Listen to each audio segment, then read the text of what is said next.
آثیر نکاح قسط 46 تحریر گل۔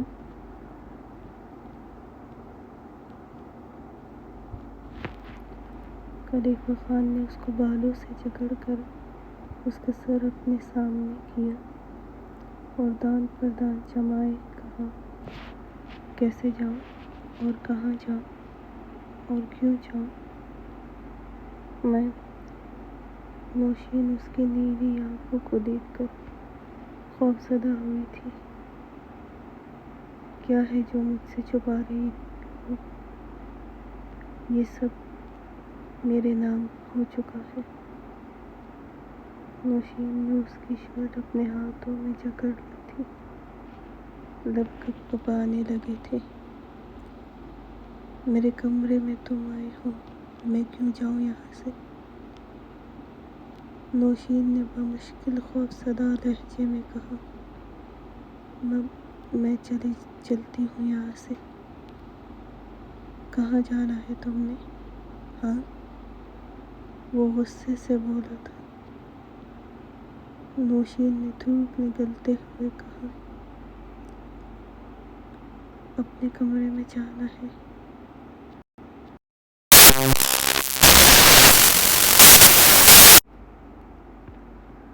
خلیفہ خان نے اسے پیچھے مرر وال کے ساتھ دھکیلا۔ وہ مرر وال کے ساتھ لگ گئی، لیکن اس نے خلیفہ خان کی شال جلدی سے پکڑ لی۔ خلیفہ خان نے مرر وال پر ایک ہاتھ رکھا اور اس کے چہرے کے بالکل پاس جھک گیا تھا۔ نوشین نے اپنا سانس روک لیا تھا۔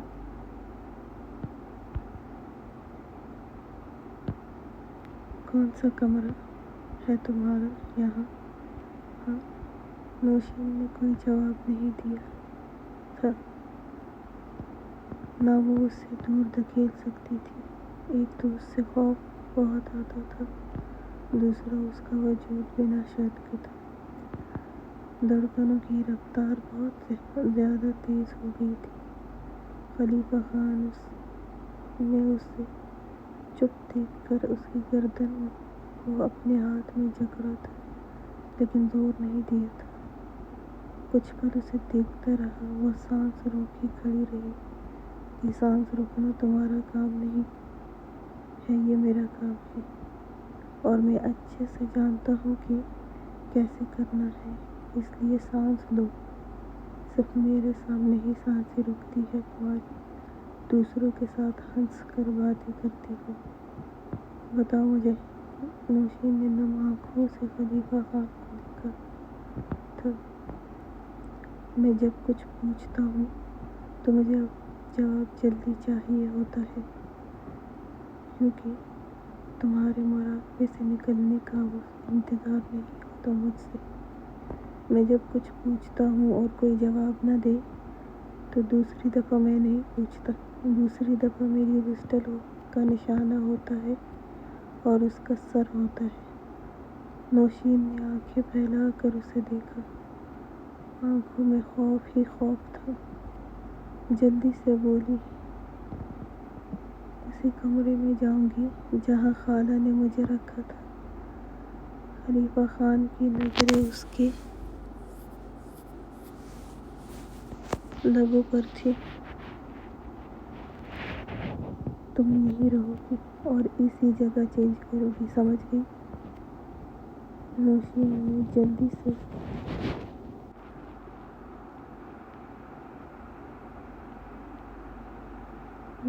نے جلدی سے اس بات میں سر ہلایا۔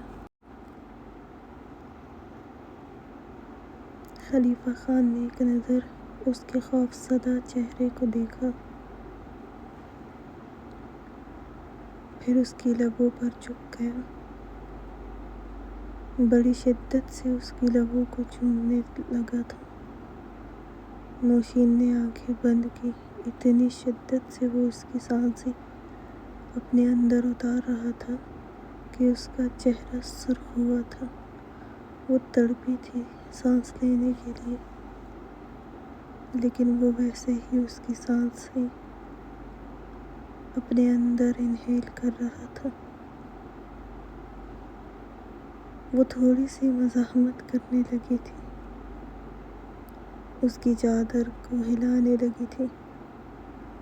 خلیفہ خان نے اپنے ہاتھ کی گرفت اس کی گردن پر سخت کی تھی۔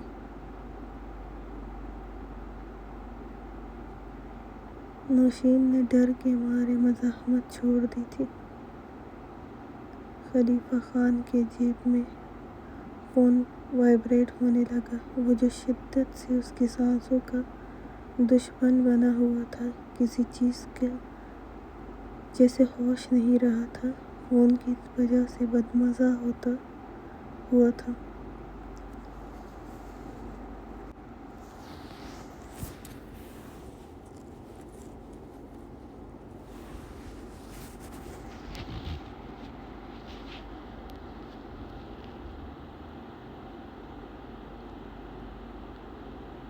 اس کی سانسوں کو آزاد کرتا ہوا نوشین کو دیکھ کر فون نکالنے لگا۔ نوشین پیچھے مرر وال پر سر ٹکائے گہرے گہرے سانس لینے لگی تھی اور آنسوؤں سے لبریز آنکھیں خلیفہ خان کے چہرے پر جمائی تھی۔ خلیفہ خان نے فون پک کیا۔ نوشین کو ہی دیکھنے لگا تھا۔ وہ اس کے سرخ نم لبوں کو دیکھا جہاں سے اب لپسٹک کا رنگ اتر چکا تھا،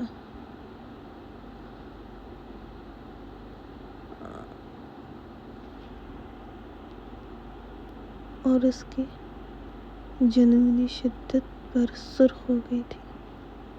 میں سن رہا ہوں، تم جاؤ، میں لے کر جاؤں گا تم لوگوں کو۔ وہ وراتے ہوئے کسی سے بات کر رہا تھا اور نظریں اس پر ہی تھیں جو گہری گہری سانسیں لے رہی تھی۔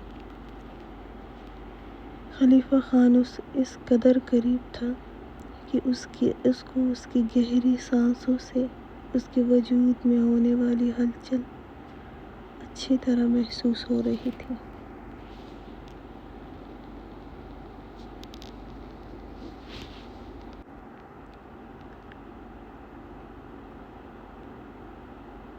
نوشین نے اس کے سینے پر دونوں ہاتھ رکھے اور اسے دور کرنے لگی تھی تاکہ وہ اس کی چادر اپنی طرف کھینچ لے۔ وہ فون میں مصروف ہونے کی وجہ سے خود ہی کچھ پیچھے ہوا، لیکن اس کی چادر اس کے کندھوں پر ہونے کی وجہ سے وہ نوشین کے ہاتھوں سے چھوٹ گئی تھی۔ نوشین واپس اس کے قریب ہوئی تھی۔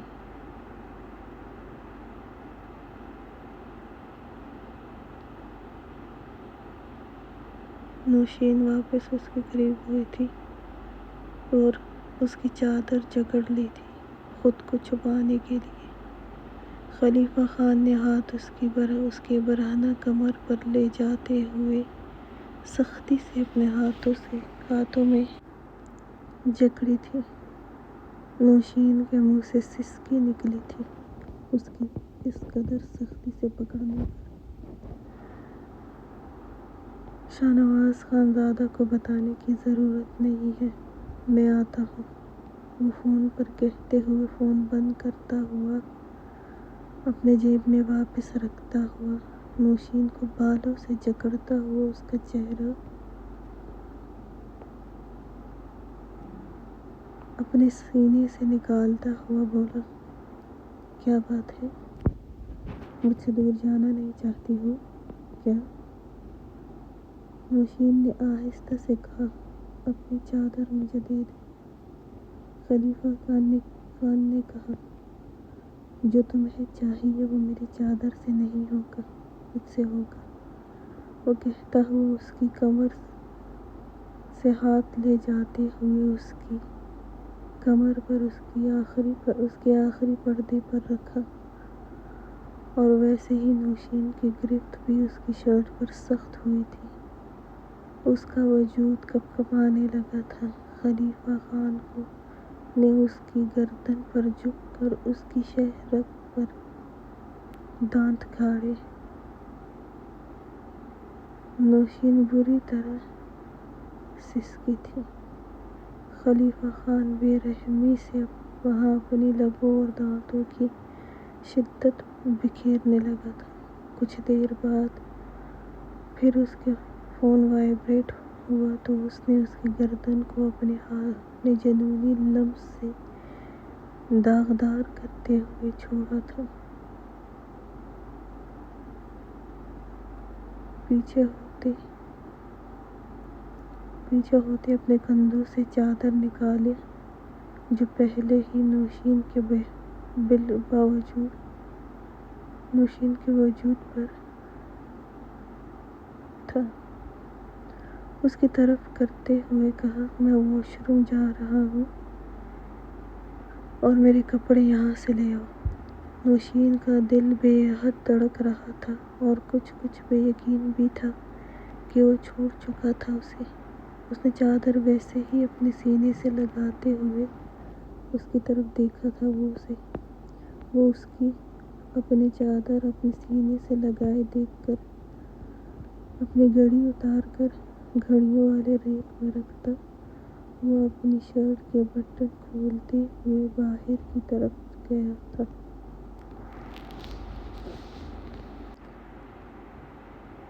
نوشین نے گہری سانس لی تھی اور اس کی چادر اپنے چہرے تک قریب کی۔ وہی مہک تھی جو ابھی اس کے وجود سے اٹھ رہی تھی۔ بے اختیار اس نے وہی مہک اپنے اندر اتاری، گہری سانس لے کر۔ پھر جلدی سے چادر رکھی اور اپنی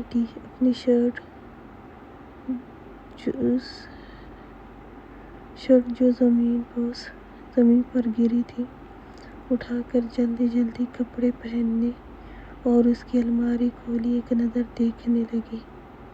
مرد کے لیے کپڑے نکالنا۔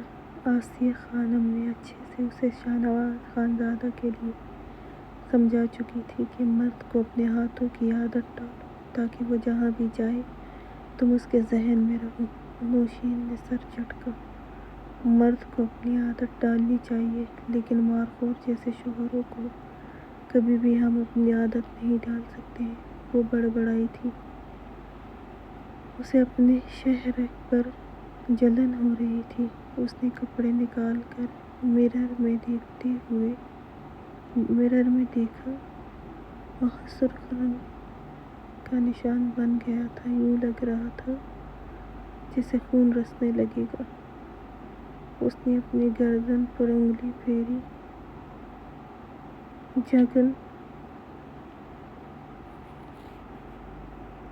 جلن سے اس کے منہ سے ہلکی سی سسکی نکلی تھی۔ وہ کپڑے اٹھا کر جلدی سے باہر گئی کہ کہیں پھر سے دیر ہونے پر غصے کا گراف بڑھ نہ جائے۔ وہ بڑبڑاتی ہوئی باہر نکلی، واش روم کے دروازے پر دستک دے کر بولی، آپ کے کپڑے۔ وہ بولا، اندر لے آؤ۔ اس کے اس جواب پر وہ پریشان ہوئی، اندر کیسے جاؤں؟ اس مارخور کو لگتا ہے سب اپنی طرح بے شرم نظر آتے ہیں۔ اندر لے آؤ۔ وہ پھر سخت آواز میں غصے سے بولا تھا۔ نوشین نے ڈرتے ہوئے ہینڈل پر ہاتھ رکھا تھا اور دروازہ کھلتا چلا گیا تھا۔ اس نے اندر آتے ہوئے زور سے آنکھیں بند کیں اور ہاتھ مارتے ہوئے کوئی جگہ دیکھ رہی تھی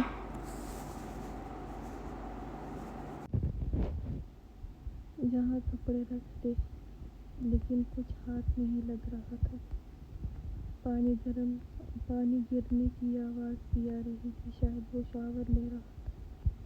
نوشین نے آہستہ سے آنکھیں کھول کر دیکھا، گلاس ڈور بند تھا اور وہاں وہ شاور لے رہا تھا۔ واش روم میں دھواں ہو رہا تھا، وہ گرم پانی سے نہا رہا تھا، اس لیے نوشین نے شکر کا سانس لیا اور وہاں رکھے اور بھاگ گئی۔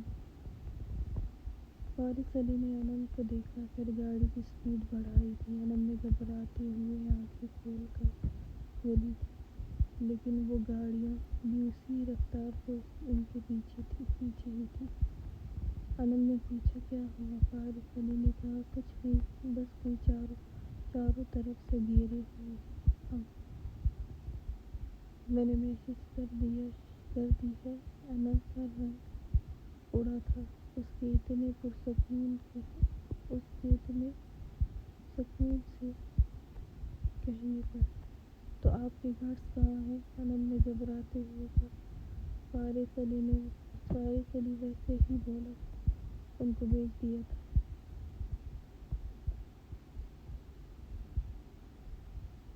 انم نے پریشانی سے کہا، اب ہم کیا کریں گے؟ کچھ نہیں کریں گے، نکلیں گے اور کیا کریں گے؟ ابھی وہ دونوں باتوں میں ہی لگے تھے کہ ان کی گاڑی پر فائر ہوا تھا۔ انم نے اچھلتے ہوئے کہا، فارس پریشان مت ہو، ان کو ہم دونوں زندہ چاہیے۔ جہاں فارس علی نے سکون سے کھانا کھایا،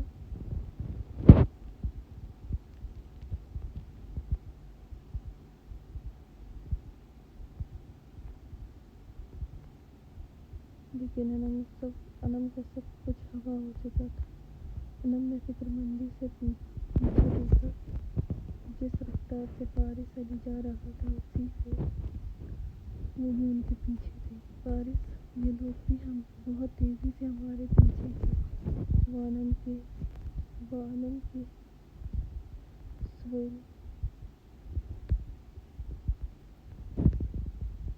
کے بار بار پیچھے دیکھنے پر پریشان ہو رہا تھا۔ آپ کو کہا بھی تھا مجھے نہیں جانا آج، لیکن آپ کو تو مجھ سے ضد ہوتی ہے، انم نے پریشانی سے کہا۔ اس کی بات پر اس نے غصے سے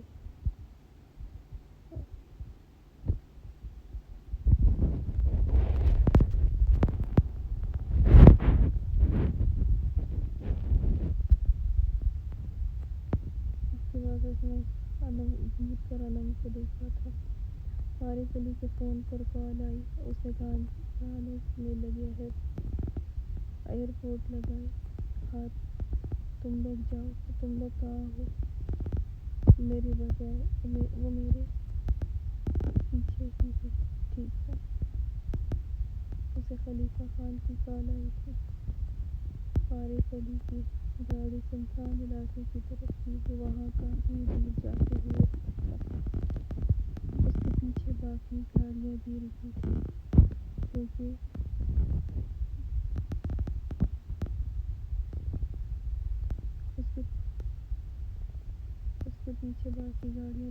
تھیں، کیونکہ آگے جانے کا راستہ نہیں تھا۔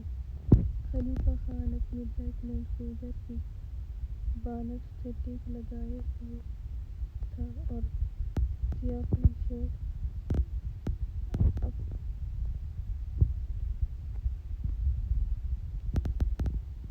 اوپر کے 2 بٹن چھوڑے، وہ سگریٹ منہ میں دبائے قدموں اوپر کی طرف چھوڑ دے۔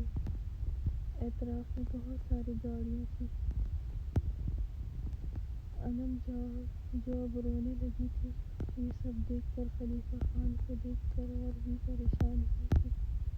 فارس، یہ تو خلیفہ خان ہیں، انہوں نے ہمیں ایک ساتھ دیکھ لیا ہے۔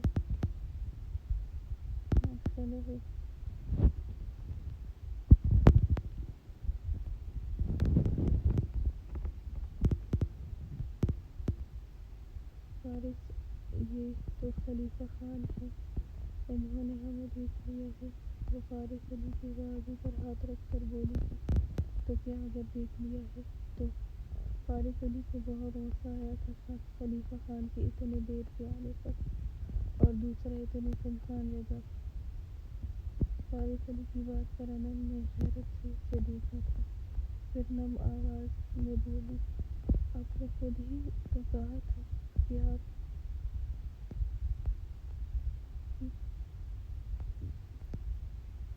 کسی کو نہیں بتانا ہمارے بارے میں۔